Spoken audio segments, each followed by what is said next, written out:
One of the things you talk about in your book is how it was a bit difficult when you were growing up. Why was it important for you to get that across to your readers?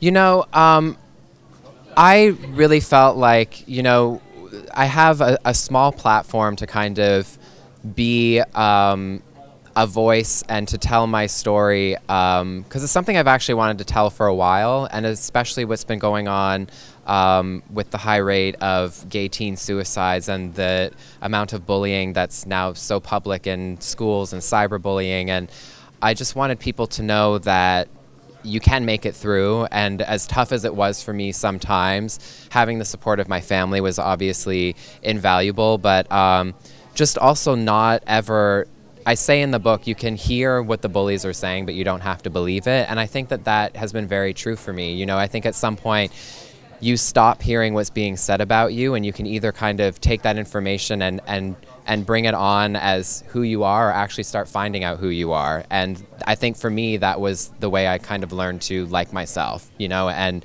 it's also the thing that made me this, that allowed me to kind of really come out of my shell when I stopped caring.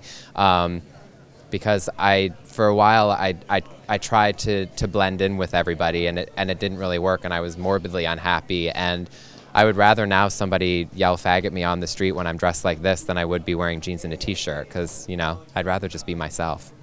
It's interesting because people will see you and think of the success and somehow he was able to do it.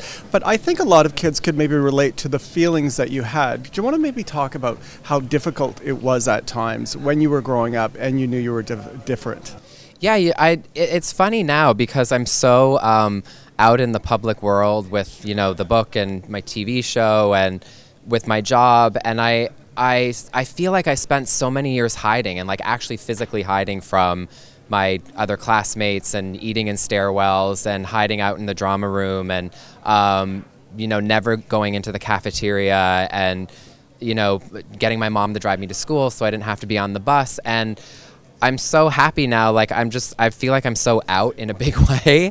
And, my relationship, I've been with my boyfriend for over 10 years now, and on my show, Brad World, that was very much a storyline. I felt that that was also really important to have out in the world, is that we have a completely normal relationship. We don't fight with each other. We're not bickering. We love watching TV and eating pizza and hanging out with our dogs and traveling, and we have the same problems as every other couple. So I really was happy that the response to our relationship was so positive. And I just want to go back to when you were young again, and if you could say one thing to the boy that you see then, what would you say to him to help him? I would say to him to I would say to him to wear what you want to school every day, because they're going to call you names no matter what. And I eventually did do that. I think I just gave up at a point. Was like, I don't care. And now that kind of dress up and that kind of love of clothes has turned into my livelihood. So it was I'm happy that my family pushed me to express myself. Well, thank you very much. Yeah, thank you very much. Nice to meet you. And you.